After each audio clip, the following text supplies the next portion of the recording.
classmates. It's Sean. And Rob. And this is How Do You Want It? A podcast exploring sex, relationships, friendships, the arts, and everything in between amongst Black queer men. Welcome back, people. Yes. We here for another episode doing bird shit with my bird sis. Yes, because we shenanigans again. It's true. If y'all saw the behind the scenes footage of us trying to set up for fucking today. Oh my god. A hot mess. Going through it. But we made it. You love us. And we'll probably show you the behind the scenes anyway. So a couple bloopers. We'll see how I feel when I'm sober. Okay. But yeah, we're back. Another week, another episode. Let's jump right into our What's Got the Gays Up. Same old shit. We talking Miss Drag Race All-Stars. Mm-hmm. We had 2 episodes since last you saw us. We did. And that was 2 episodes. So now don't do this. We're gonna give them a little bit of Drag Race because there's things that happen. I'm kidding. You know, they weren't super eventful, but they happened, you know. But they happened, so some things went on in Drag Race. What was super eventful for me was the heartbreak, the anguish, the misery I felt upon seeing our good sis Heidi, my front runner, go home. Damn. That really made me sad. Give up, basically. She was like, honey, she was done. She was through. I'm out of here. She's like, I had enough. I was on Twitter like, bitch, we were rooting for you. We were all rooting for you. We really were. But you know, apparently there's more than meets the eye and the T. Yeah. What's going on with production, girl? She said she was upset about some things, but some I didn't really going on. I didn't get too deep into that tea. If you know the tea, if you want to spill it, you want to share it. I want to know the tea. Okay, we'll look that up and we'll let y'all know what the fuck happened. Which one of you bitches knows me? Which one of you knows Survivor tea? Which one of you bitches knows Drag Race tea? And if y'all do know Survivor tea, fucking DM me because I love that show. Come on. You want the insider scoop, you know? Yeah, she said she was over it, but you know, these things happen, I guess. I guess. You know, because one of the other girls had left, a few seasons ago of All Stars. I was a similar type of thing. Yeah, well, you know, Missy, You know I don't watch this show. Oh, yeah. No, I watch your little show. Yeah. Well, she gave I won the lip sync and I'm voting myself out tease. That's kind of iconic. Ben de la Creme, honey. Wow, that's bad. I'm voting me out, bitch. Now how you feel. Wow. I need to go back and watch that one. That sounds bad. Okay. It was 2 All-Stars ago? 2 or 3 All-Stars ago? That's iconic. That's... Literally turned it and it was like a whiteout of her name. Gag. Well, Heidi didn't do that, but she left anyway. Right. In a huff. So that was really that episode, that 5th or 6th episode, whatever it was that. I did feel for the girls because Jimbo was saying how she feels like she just hasn't been hitting her lip syncs or whatever, and it's true. And it's true. Like she's not a lip sync girl. She's not a lip sync girl. She's an actress. She's a comedy stress. I want to see her on SNL. Right, like she gives that for me. Yeah, and some of her looks are creative, but like she's not. Lip sync is not. That's not her thing, and that's okay. And that's alright. I feel like I want to watch her have fun. Yeah, and I feel like maybe like a reality show or something. She might do like a Simple Life with drag queens. That might be cute. It would give. But yeah, so that was whatever episode that was. We were fast forwarding to the next one, which we were more tapped in for. Right. And they did the Rusical, which was Miss Joan Crawford. Right, a tribute. No wire hangers. Montage. Whatever they do over How did there. that go? Miss Joan. So yeah, it was how do I put it? It was just not my thing. Some of the girls looked nice, some of the girls did well. I thought Kahana did what needed to be done. She seemed like she was performing the most out of all of the fucking girls. Continuously. Lo and behold, she's somehow in the fucking bottom 2. Again. But, that's for later down the road, I guess. But I feel like the performance was okay. It was very long and drawn out. I was like, is this still going on? Why they have like 3-minute solos?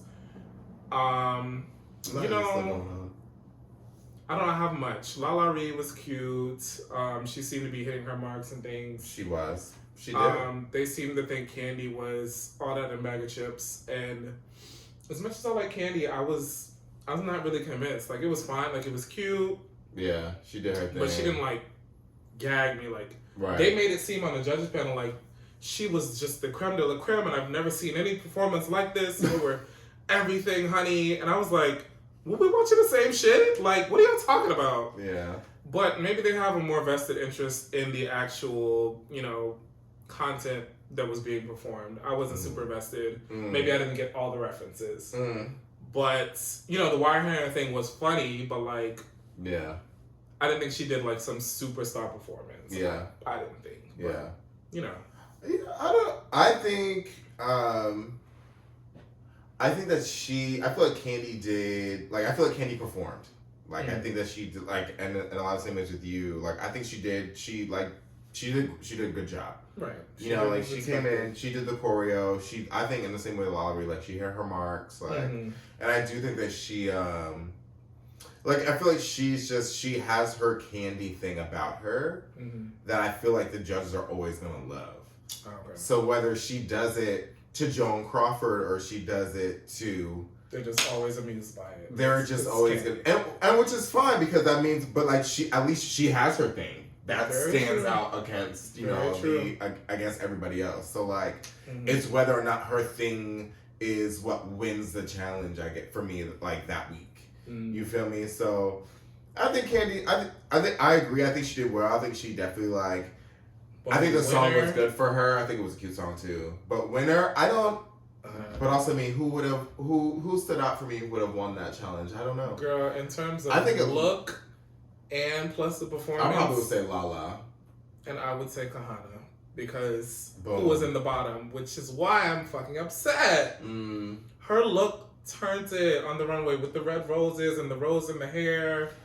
She looked fab. I'm like, do they not count the runway as much points? Like, I don't know how they weigh out. I feel like they don't be. I feel like Ru don't be counting the runways as much anymore. Also, actually, I take that back. I don't think Lala should have won that. Yeah, because her runway look was like... Her runway look wasn't whatever. It was fine. And even though Ru said she looked like the Batmobile.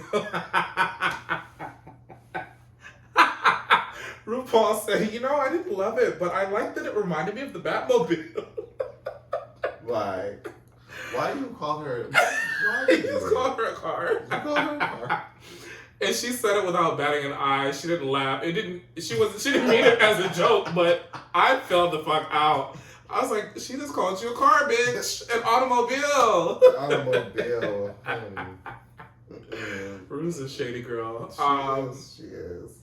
But yeah, no. I feel like I have more notes, but go ahead. No, I didn't. I wasn't actually also feeling her look in the performance as well. Like, it kind of, her look in the performance was kind of simple. And which I also feel like I feel like that's also a thing, like, in Drag Race, when people, like, when those queens get on the performance stage of, like, the musical or, like, do the other kind of performance aspects of it, like, some of it looks to be kind of, like, either super basic or, like, looking crazy.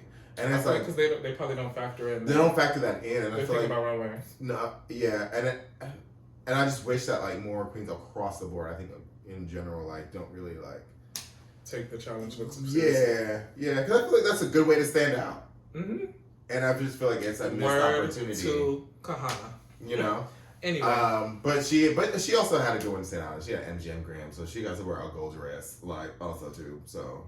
Well, it's not her fault. She's the motherfucking showgirl, bitch. She looked good all the time. I'm crying. Not me being a Kahana stan. Let me stop. But also a bitch who this episode who I actually really liked. I think we talked about it before. Alexis Michelle. She kind of stood out. She really stood out. With the ball head and the fucking when she gave Grace Jones, bitch. Woo! She gave Raiden. That look was fab, bitch. I don't give a fuck. I ain't gonna hit you for that, bitch. You're so stupid. Not Raiden. It gave her Raiden. Bitch, I thought she looked great. Fab. I was like, okay. I usually don't see it from Miss Mama's. I see it I always say, like, I see her makeup. She always looks very pretty and put together. She know how to put together her face.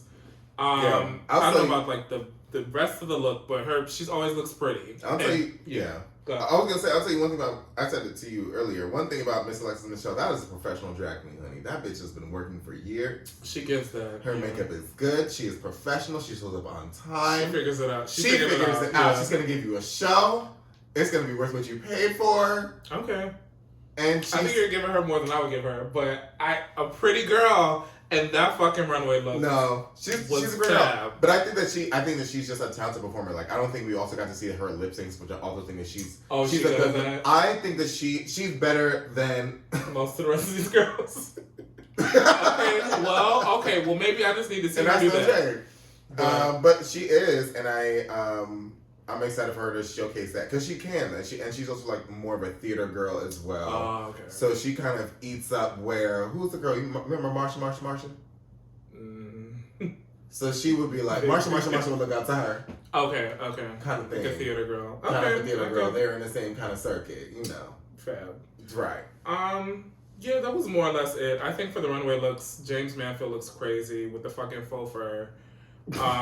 Girl, it was just it was giving fucking camel toe and moose knuckle bitch, and none of the fabric was really fitting. Then she had a fucking you point out she had a hole in her head. I'm like, that bitch still got a hole in her head. Look, point your laugh at her. Stop. No, bitch. No, she looked nuts. But, yeah, no, I did not like that look for her. It just seemed ill-fitted. It doesn't seem like she really hit it. I don't know.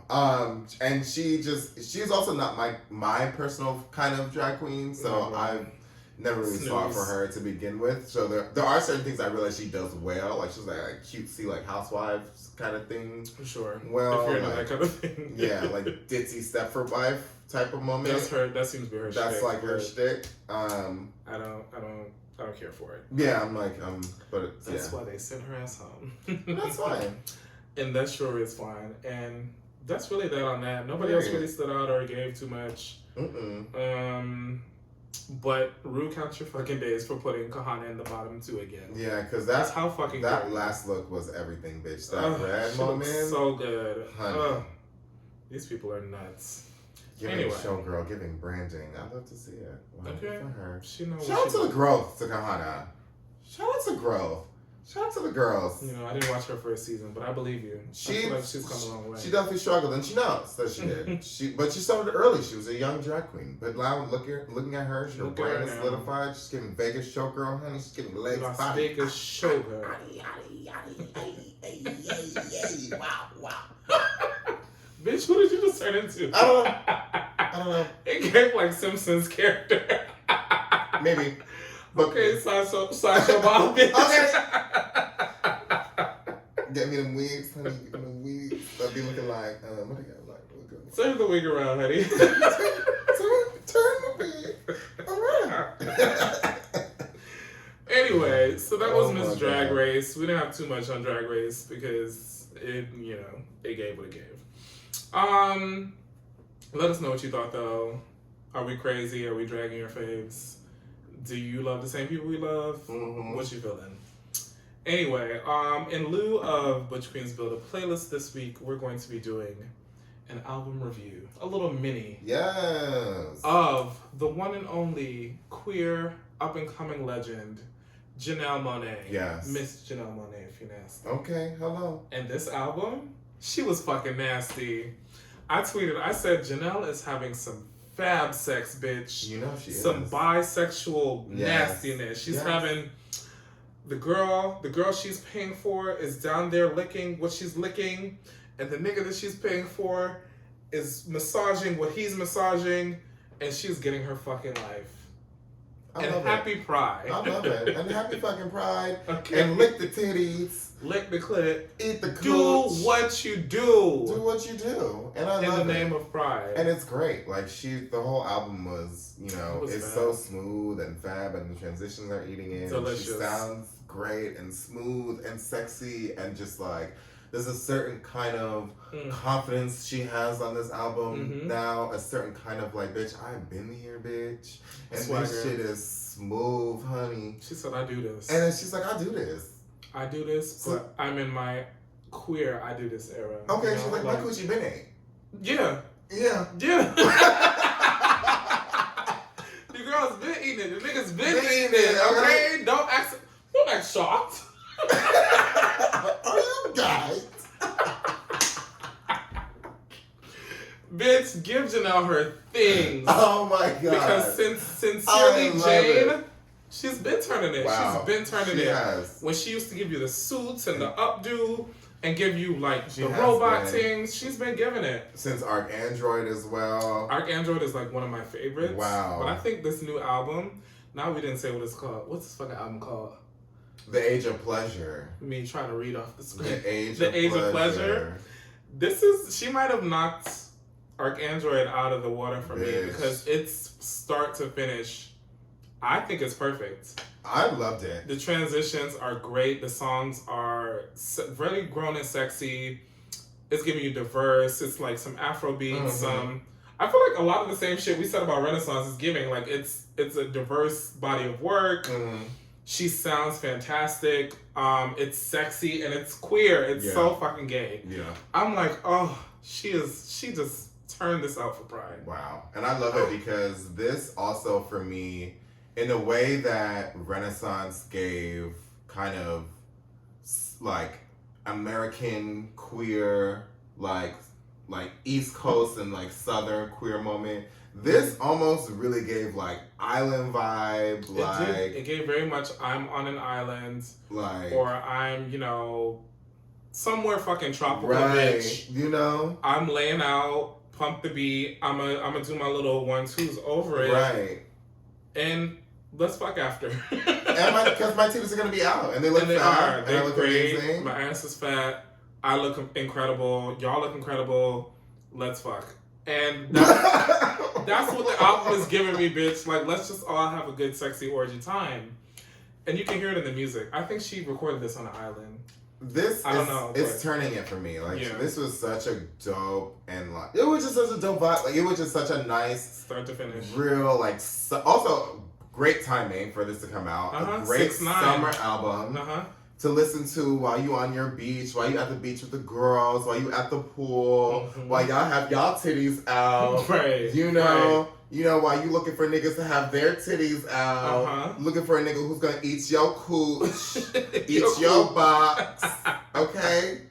I think it's a great time. Let it all hang out. It's true. Shout out to Miss Janelle, the queer legend. We're gonna get into what our favorite songs were. Yes. As we said, I think we both are in agreement that the whole album is good. Like there's not really a skip for me. I'm not an interludes person, so like I'm not gonna put like an interlude on a playlist.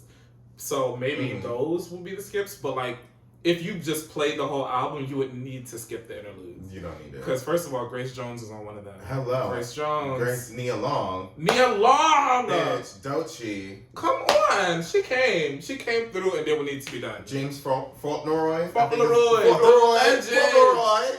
James, he did a lot of Brandy's early stuff, okay? A lot of her vocal layering. The bitches who know about Mr. James? No. No.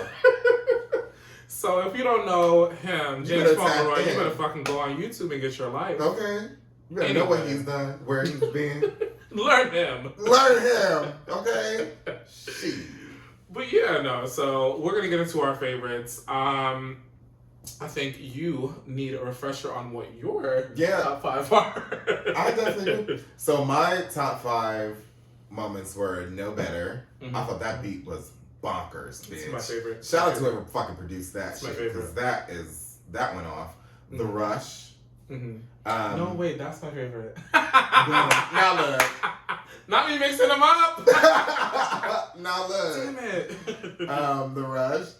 Pain and Pleasure. Let me tell you something, my nigga. Get into it. My man, if this song come on.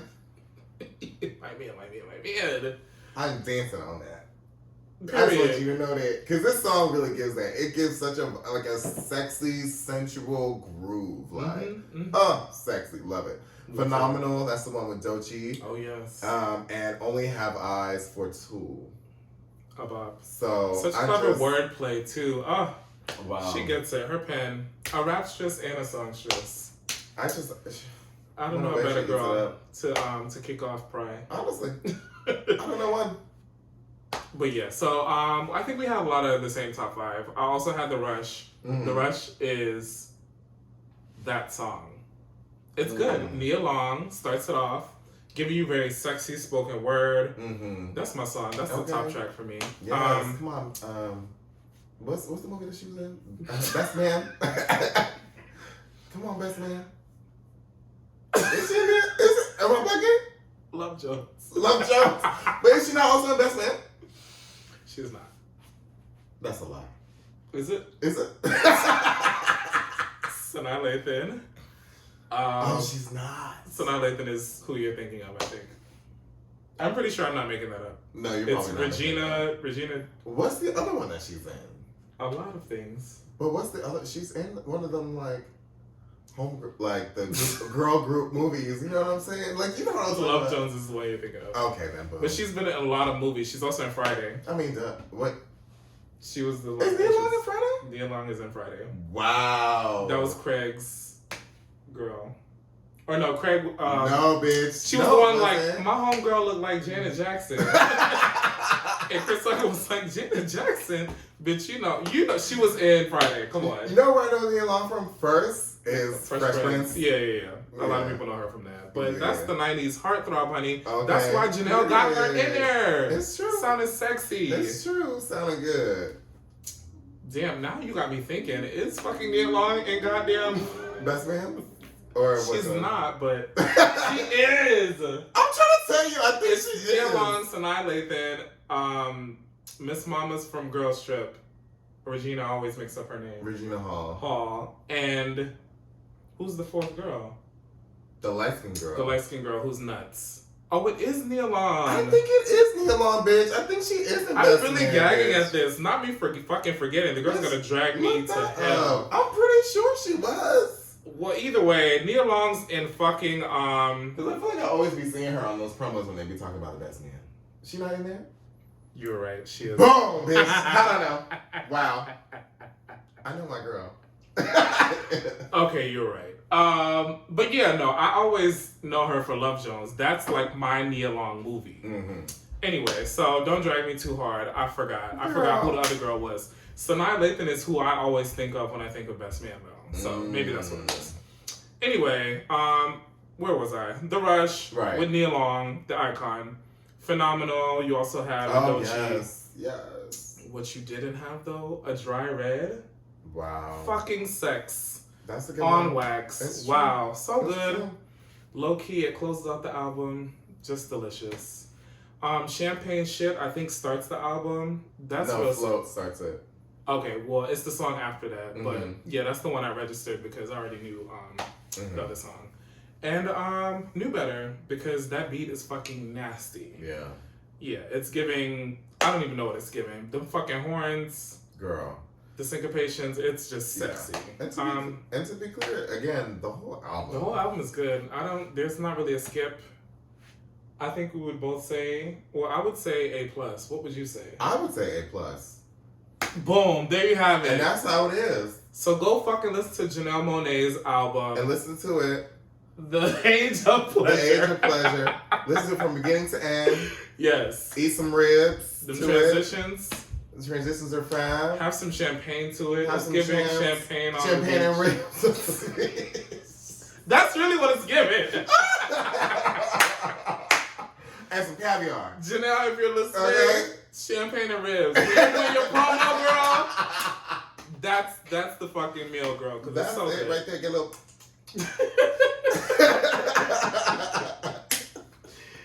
But yes, let us know what you think of the album. Okay. If you don't think it's good, then I think you have poor taste. But that's just me. We're gonna if you like barbecue sauce and titties, you don't like this. Here I am again with barbecue sauce on my titties. That's really. Shout out to Orange. That's really what. If you really love, if that could be you. If that could be you on a hot summer day, you gonna love this album. You gonna like this album. And that's word to bird shit. Being birds. No, real shit. Love it. But on that note, let's move on to the meat and potatoes. Right, speaking of barbecue ribs, you know. Okay. We're doing Talkback Tuesday. Well, this week we did Talkback Thursday because I forgot to do it on Tuesday. But Thursday also starts with the T. Boom. See how I did that? Come on, universe.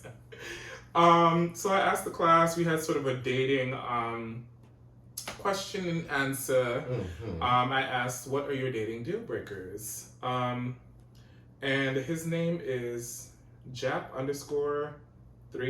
So it's J.A.P_III, Roman numeral. He says drugs. That's his what? That's his dating deal breaker. Oh, that's very broad. Well, yeah. I would like to think he probably means like hard drugs, not like weed and alcohol, but I don't know. Maybe he didn't mean those things. Yeah. I'm assuming he meant hard drugs, though. Yeah. That's a good one. I thought about... Okay, never mind. I was going to talk about this show with this one. What? We're going to get to... You talking about Euphoria, girl? What no. So I was talking about, I was watching this show on Instagram, and somebody was like, oh, like, do you, like, what kind of drugs do you do? And they were like, oh, I just, like, drink and, like, do, like, smoke a little weed, and that's all I really kind of do. And somebody was like, what? Kind of really? And they're like, yeah, angel dust. What's that? And somebody was like, oh.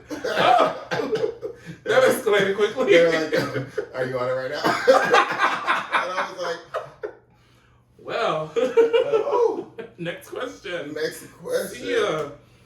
But yeah, no. So that was an interesting answer. I like that. Another good friend of the podcast, another classmate, Tale of T. Tale of TEE says, when they care too much about what their parents/friends think. I thought that was a good one because as someone who's like very like independent thinking, like I'm not very much hive mind, like it's okay if we don't have the same opinion, but I'm gonna do me. Right, period. Like I get that. Like if you just like following whatever the fuck the next bitch telling you, then it's like, okay, does this person have a mind of their own? Like that might not be a deal breaker for me, but that's something definitely I'm gonna keep my eye on and be like, what's going on up there? Yeah. But anyway, so that was I hear that. Another good answer. Timmy Blanco, all one word, says being late. Damn, bitch. Okay, well, count me out. I followed up with Timmy. He said like after a few, like habitually being late, not like the first time and then. Count me out. And you know what? That's okay because you have things going on anyway. That the girls be late. Me, Thomas contract. Exactly. It sure is. That's word to mother time or father time, whoever that is. What are yours, friend? Do you have any deal breakers?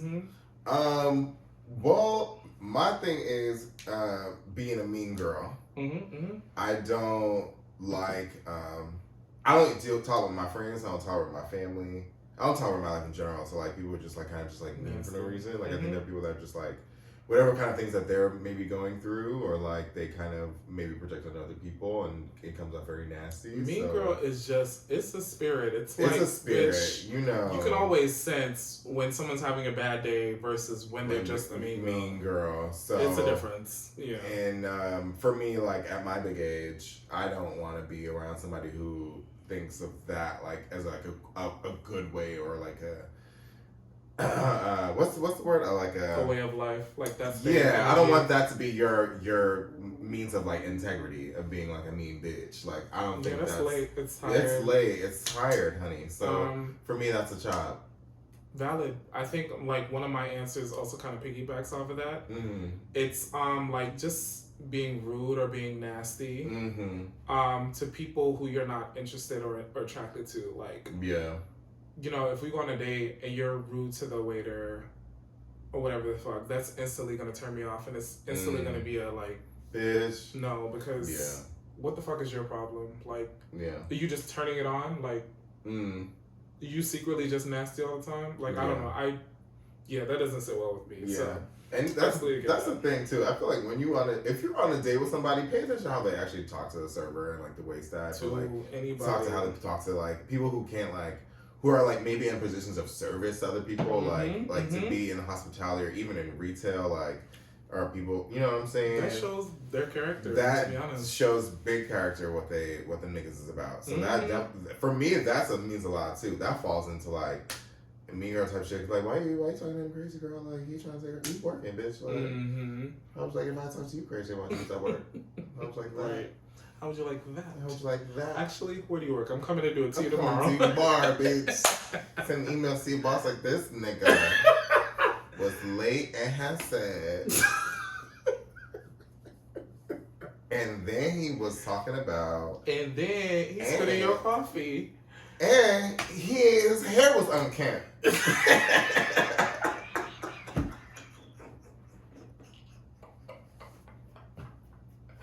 Sean, please go to hell. Oh my God, what's wrong with you?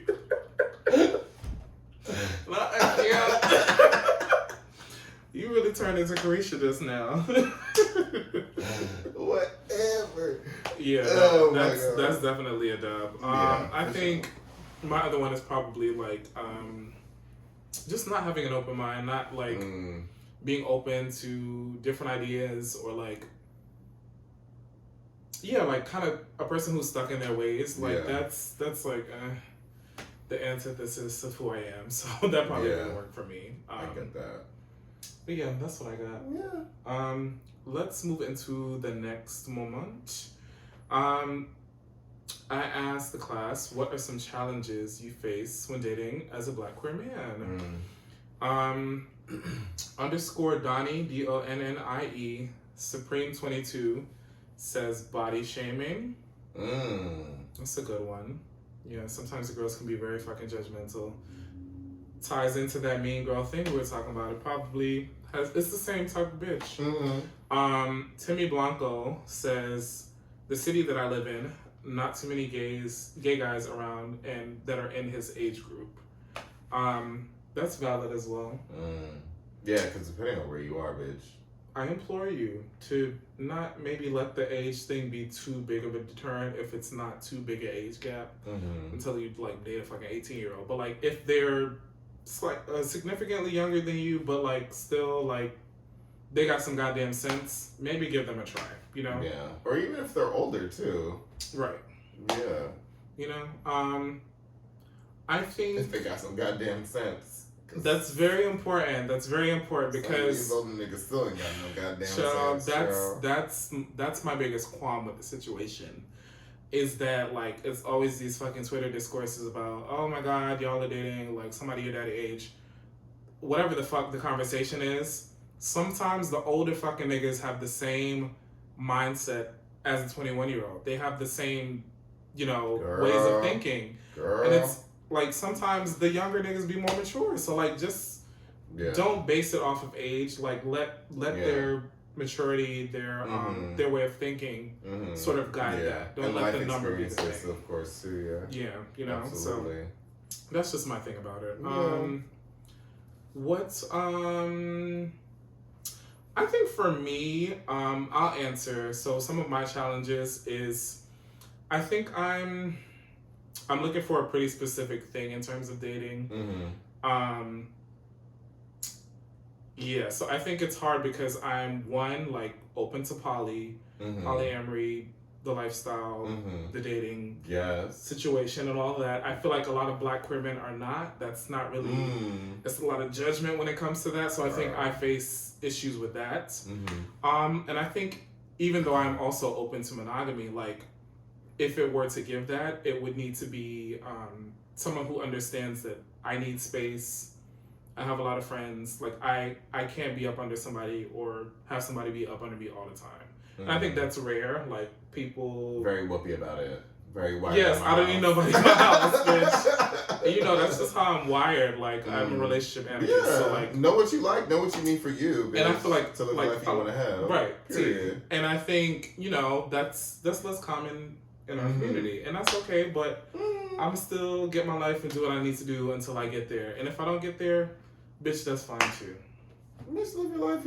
I feel like your life is your life to define and who you want to have around it, and in what capacity. What you want to do, and what you want to do with it. So that's very true. Do you have some things. Challenges. The challenges? Let me tell you something. I've dated a lot of niggas out here. I've dated a lot of men. It's true. Regardless of race. I dated white man, Asian man, Indian man. I dated black man. I dated I dated your daddy's age. I dated niggas that were 23. I dated them all. You've been around the world. Been around the world. Tell us about the I. Girl, bitch. From Illinois to Iowa, bitch, to California, IA, bitch. I've been everywhere, bitch. Everywhere, honey. Miami, honey. I dated a multitude of niggas.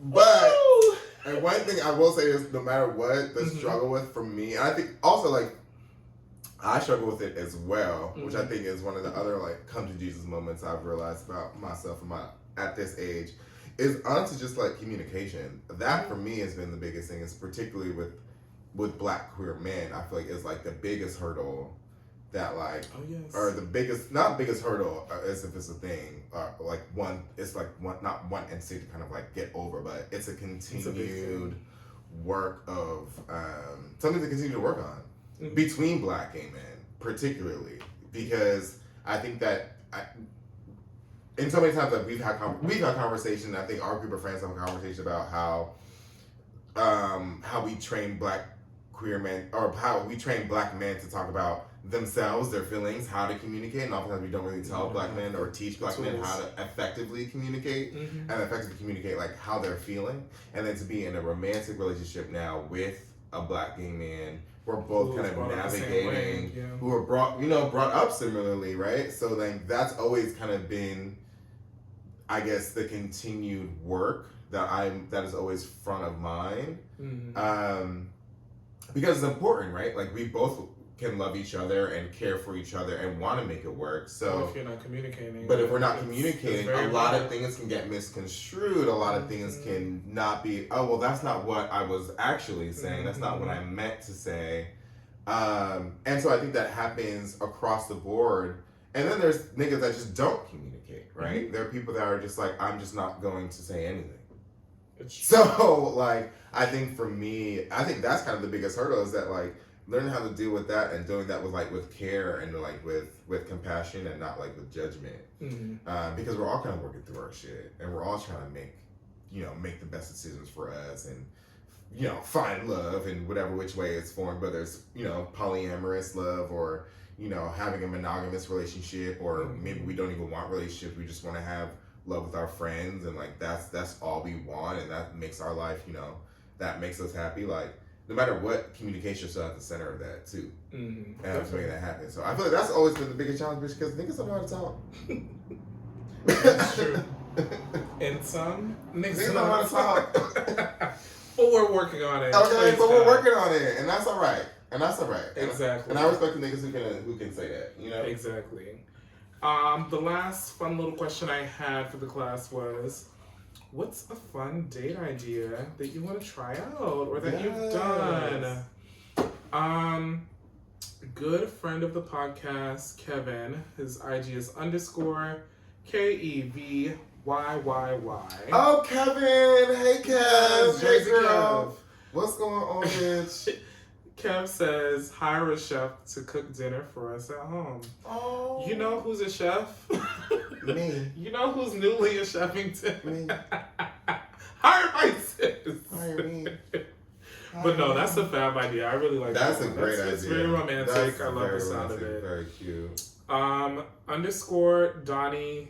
Did I already say him from earlier? I did. Donnie Supreme 22. Shout out to participating. Period. We love to see it. Says, paint and sip under the Manhattan Bridge while listening to different jazz bands. Ooh. Very romantic. Come on, jazz band. Okay, we love a little jazz. We love Ella.